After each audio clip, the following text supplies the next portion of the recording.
Hello viewers and good morning to all of you এবং welcome to my channel. আজকে একটা ভীষণ interesting এবং লং রাইড হতে চলেছে হলদিয়া থেকে লাটাগুড়ি। টোটাল কিলোমিটার কভার হবে হচ্ছে অ্যাপ্রক্স 800 কিলোমিটার্সের কাছাকাছি, মানে ওয়ান সাইড, আবার 800 আপ অ্যান্ড 800 ডাউন। তো কোন রোড ধরে যাব, কি রুট থাকবে, সমস্ত ইনফরমেশান আমি আমার এই কন্টেন্টে শেয়ার করব। যারা যারা সাবস্ক্রাইব করোনি আমার চ্যানেলটাকে সাবস্ক্রাইব করে দাও, লাইক শেয়ার কমেন্ট করো এবং অবশ্যই কমেন্টে জানাও যে তোমাদের এই কন্টেন্টটা কেমন লাগলো। So let's go for a ride to Lataguri. তো বন্ধুরা, রওনা দিলাম হচ্ছে টুয়ার্ডস শিলিগুড়ি, মানে বেসিক্যালি শিলিগুড়ি না, মালদা যাব। মালদাতে স্টে করে কালকে রওনা দেবো হচ্ছে টুয়ার্ডস লাটাগুড়ি। এখন বাজে একদম দুপুর 2টো।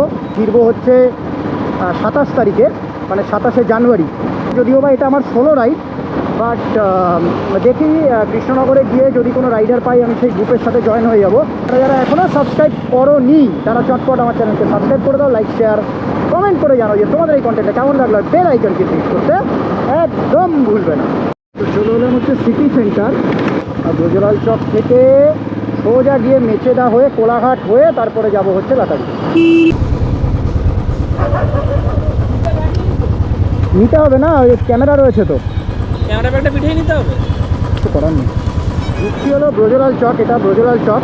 আর আজকে আমার যে রুটটা আছে টুয়ার্ডস লাটাগুড়ি, সেটা হচ্ছে হলদিয়া থেকে মঞ্জুশ্রী মোড় থেকে বেরিয়েছি। তো মঞ্জুশ্রী মোড়, তারপরে সিটি সেন্টার, সিটি সেন্টার থেকে ব্রজলাল চক, তারপরে হচ্ছে মেচেদা, কোলাঘাট হয়ে ডানকুনি, ডানকুনির পরে হচ্ছে কল্যাণী, কল্যাণী থেকে কৃষ্ণনগর, বহরমপুর হয়ে মালদা। আর অ্যাপ্রক্স মোটামুটি 10-11 ঘন্টা লেগে যাবে। মালদা পৌঁছাবো হচ্ছে রাত 1:30-2টোয়। কালকে সকাল 10টা নাগাদ, 9টা থেকে 10টা নাগাদ রওনা দেবো হচ্ছে টুয়ার্ডস লাটাগুড়ি। কৃষ্ণনগর হাইওয়ে ধরার পরে রাস্তা খুব মাখন। তো চলে এলাম হচ্ছে নন্দকুমার।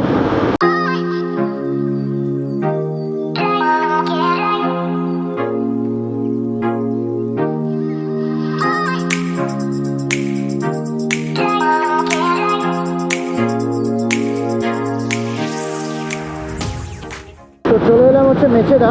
তখনই এরকম লং রাইডে যাবে, কখনো চেষ্টা করবে যে ভাত না খেতে, অলওয়েজ ট্রাই করবে রুটি খেতে, কারণ ঘুমটা ইজ ভেরি ইম্পর্টেন্ট। মানে আগের দিন রাতে ঘুমানো আর জার্নিতে পুরো রুটি বা ড্রাই ফ্রুট বা প্রোটিন বার এগুলো খেয়ে চালানোর চেষ্টা করবে, নাহলে কিন্তু ঘুম অনিবার্য পাবে। হলদিয়া থেকে মালদা হচ্ছে অ্যাপ্রক্স 400-450 কিলোমিটার। তো চলে এলাম হচ্ছে কোলাঘাট।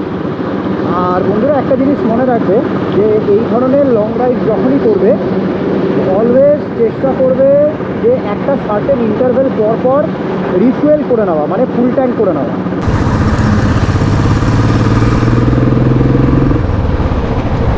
এটা হচ্ছে AH45।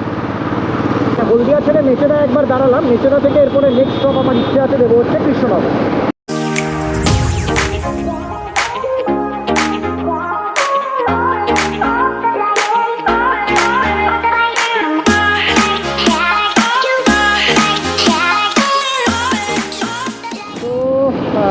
এই যে সামনে থেকে আমি চলে যাব ডানকুনির দিকে। এই রাস্তাটা হচ্ছে ওল্ড বালি ব্রিজ, মানে যারা ডানলপ যেতে চাইবে ওল্ড বালি ব্রিজ হয়ে তারা এই রাস্তা দিয়ে যাবে। আর এই রাস্তাটা হচ্ছে সোজা দিল্লি রোড,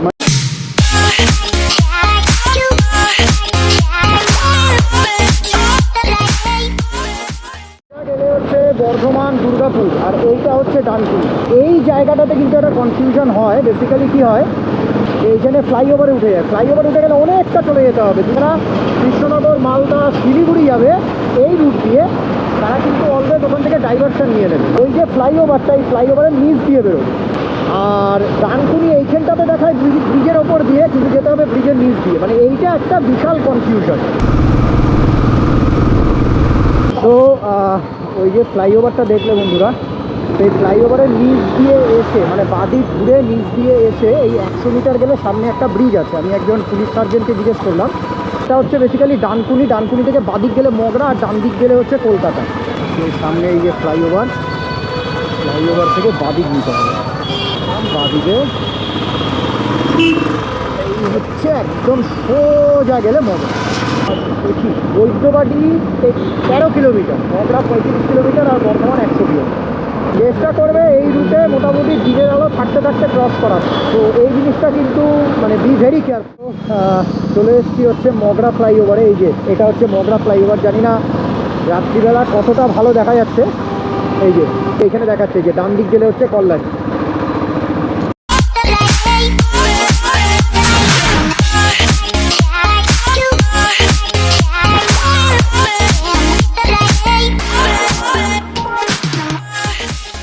এই জায়গাটাতে খুব সাবধান থাকবে রাইডার্স। মগরা ফ্লাইওভারে যদি গুগল ম্যাপ দিয়ে আসো তাহলে কিন্তু ফ্লাইওভারের পাশ দিয়ে ওরা রাস্তা দেখাবে, ফ্লাইওভারের পাশ দিয়ে নেবে না, একদম ফ্লাইওভারের ওপর দিয়ে। সো ঠিক যখন তোমরা মগরা ফ্লাইওভার ক্রস করবে, মগরা ফ্লাইওভার ক্রস করার পরেই একটা চার মাথার মোড় পড়বে। জাস্ট ফ্লাইওভারটা নামবে, নেমেই একটা চার মাথার মোড় পড়বে। চার মাথার মোড় থেকে তোমরা টার্ন নিয়ে নেবে বাঁ দিকে, লেফট হ্যান্ড সাইডে নবদ্বীপের দিকে।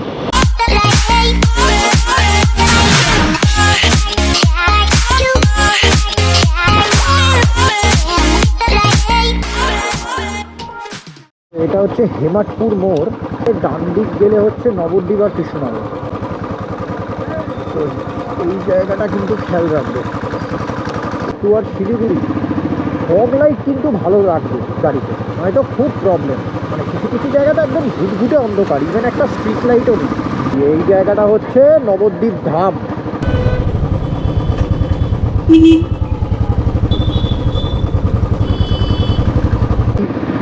মানে নবদ্বীপ অবধি এলাম, একটা সব থেকে মানে দুটো সমস্যা। নাম্বার 1 হচ্ছে লাইট নেই, দেখতেই পাচ্ছ ঘুটঘুটে অন্ধকার। আর নাম্বার 2 হলো মানে কথায় কথায় বাম্পার। বাম্পারগুলোর ওপরে কোনো মার্কিংও সেরকমভাবে নেই। সব কটা বাম্পারে না, কিছু কিছু বাম্পারে আছে, কিছু কিছু বাম্পারে তো মার্কিংই নেই। হ্যালো, সঙ্গে সঙ্গে একটা দেখো বাম্পার চলে এলো সামনে। এটা হচ্ছে চৌরাস্তা। চৌরাস্তা থেকে বাঁদিক গেলেই হচ্ছে সোজা একদম স্ট্রেট শিলিগুড়ি। একদম সঠিক রাস্তায় ঢুকে গেছি। এই ধরে নিলাম হচ্ছে NH12। বাপ রে বাপ, মানে এতক্ষণ পর এসে NH12 দেখা পেলাম। ও কি সত্যি। এই যে এই রুটটা, এইটা হচ্ছে কৃষ্ণনগর ঢুকে যাচ্ছে। এই যে এই দিক, thank god, thank god, ultimately highway পাওয়া গেল।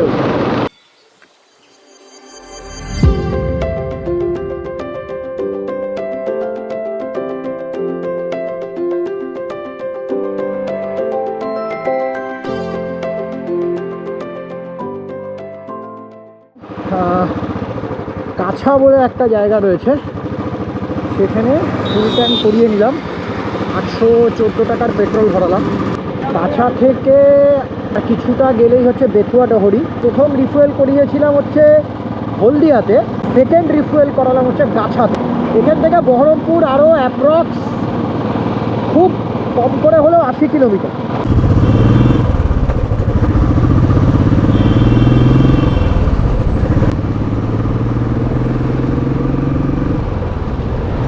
তবে বন্ধুরা একটা কথা বলে দিচ্ছি যে আমি ক্লাসিক 350 স্টেলথ ব্ল্যাক রেড, মানে যেটা হচ্ছে 2021-এর মডেল BS6 গাড়ি, সেই বাইকটা নিয়ে কিন্তু এই পুরো ট্রিপটা করছি, বাইক ট্রিপটা। অনেকের মনে এই প্রশ্নটা হতে পারে, আমারও বুলেট আছে, কত টাকা খরচা হতে পারে বা কীরকম কত টাকা তেল লাগতে পারে। তোমরা কিন্তু আমার এই ব্লগটা পুরোটা ওয়াচ করো, কারণ আমি আমার ব্লগের স্ক্রিনে এবং ব্লগের ডেসক্রিপশান বক্সে কিন্তু আমি লিখে দেবো যে ক্লাসিক 350 রয়্যাল এনফিল্ড নিয়ে এলে তোমার কত টাকা তেল লাগতে পারে। সিরিয়াসলি ওই 65 থেকে 80-র স্পিডে আমি ক্রুজ করেছি আপটিল মালদা, কারণ আমি যেহেতু আজকে মালদায় স্টে করবো, তাই আপটিল মালদাও লাগতে পারে এবং মালদা থেকে লাটাগুড়ি অবধি পুরোটাই আমি আমার ব্লগে কিন্তু মেনশন করব, তাই পুরো ব্লগটা ওয়াচ করবে। আর একটা জিনিস খেয়াল রাখবে, যখন এই রুটে রাত্রিবেলা ট্রাভেল করবে, সেটা হচ্ছে ডাইভারশন। এই যে আর একটা ডেঞ্জার স্পট, এই দেখো ব্যারিয়ার, আর ওদিকে হচ্ছে তোমার কুকুর। ঠিক আছে, ব্যারিকেডে কোনো লাইট ছিল? কোনো লাইট নেই, কোনো লাইট নেই, কোনো রিফ্লেক্টার নেই, মানে কি বলবো, মানে আমাদের পশ্চিমবঙ্গের সত্যি প্রশাসন মানে ধন্যবাদ। তারা চায় যে অ্যাক্সিডেন্ট হোক এবং ওই অ্যাক্সিডেন্ট হলে পুলিশ পয়সা খাবে।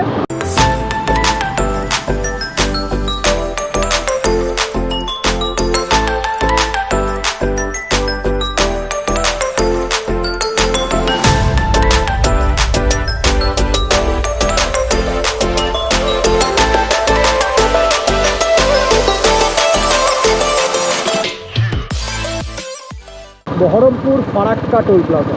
ও দিকটা করতে পারে না।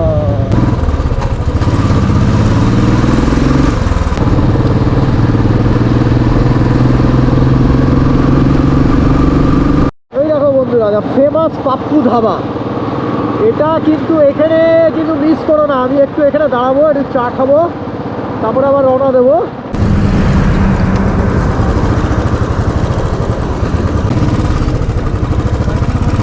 ওকে,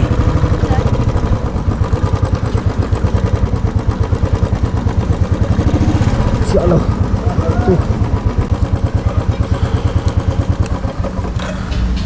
তো চলো, এই হচ্ছে পাপ্পু ধাবা, আর এখানে একটু চা খেয়ে এবার রওনা দিয়ে হচ্ছে টুয়ার্ডস ফারাক্কা। পাপ্পু ধাবা হচ্ছে বেসিক্যালি পলসন্ডাতে, আর এখান থেকে ফারাক্কা দেখাচ্ছে হলো 1 ঘন্টা 22 মিনিটের রাস্তা। সো অ্যাপ্রক্স আশা করি 2টোর মধ্যে মালদা পৌঁছে। পাপ্পু ধাবা থেকে রওনা দিলাম হচ্ছে টুয়ার্ডস ফারাক্কা। মোরগ্রাম এখান থেকে আর 15 কিলোমিটার। পাপ্পু ধাবার চাটা কিন্তু অসাধারণ, তবে হ্যাঁ রাস্তা অসাধারণ। প্রায় ওই আমার মতোই উন্মাদ পাগল আর কি, কারণ তাই পাগলামোটা সেই লেভেলের না হলে জীবনে এক্সট্রাঅর্ডিনারি কিছু সত্যি অ্যাচিভ করা যায়। মানে এই যে এত গাড়ি যাচ্ছে, এই গাড়িগুলো সব ওই ফারাক্কা ব্রিজে গিয়ে প্রচুর জ্যাম হয়। এখন মোটামুটি 11টা 15 মতো বাজে রাত। চাঁদের মোড় থেকে ফারাক্কা ব্যারেজের দূরত্ব হচ্ছে 31 কিলোমিটার, আর মালদার দূরত্ব হচ্ছে 70 কিলোমিটার। ফারাক্কাতে এখন প্রচুর জ্যাম রয়েছে, আর এখন বেজে গেছে হচ্ছে রাত 12টা 20। তো এই ফারাক্কা ঢুকবো, এখন জ্যাম শুরু হয়ে গেছে।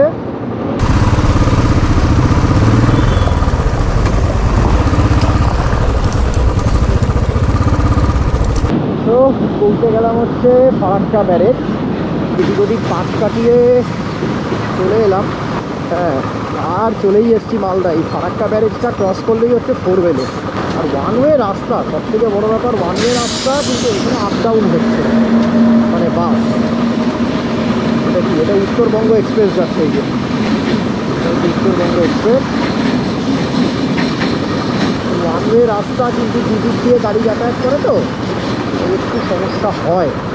ফারাক্কা ব্যারেজ ছাড়িয়ে এবার এখান থেকে আর জানি না মালদা কতটা, আর একটুখানি। এটা এখন এই মুহূর্তে রয়েছে হলো পিটিএস মোড়ে। তো বন্ধুরা চলে এলাম হচ্ছে মালদা, আর এখন বাজে অ্যাপ্রক্স রাত 2 থেকে 2:30 মোস্টলি। সম্ভবত এই বাদিক ঘুরে যাবো, দেখি এখানটায় দাঁড়িয়ে, আর এছাড়া তো উপায় নেই। ম্যাপটা দেখে নিই, তারপরে রওনা দেবো। ঠিকই ধরেছিলাম, সোজা গেলে অন্যদিকে চলে যেতাম। আর 5.5 কিলোমিটার দেখাচ্ছে। শিলিগুড়ি যাও তারা তো এরকম সোজা ফ্লাইওভারের ওপর দিয়ে চলে যাবে। লাটাগুড়ি যাবে তারা কিন্তু মানে একটানা না গিয়ে এট এ স্ট্রেচ রাত্রিবেলা। তো সব থেকে বেস্ট হচ্ছে এই মালদাতে হোটেল পূর্বাঞ্চলে থেকে যাবে, যেতে হবে দিয়ে। এইখানে সব রেঞ্জ অফ হোটেলসগুলো রয়েছে।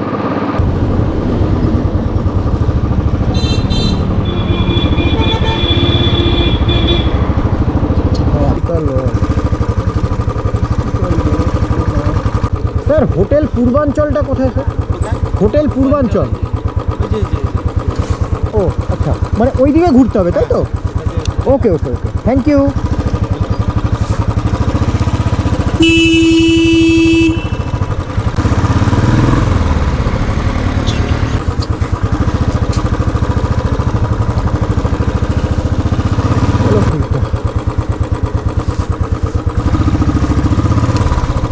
কিনা তাও তো জানি না।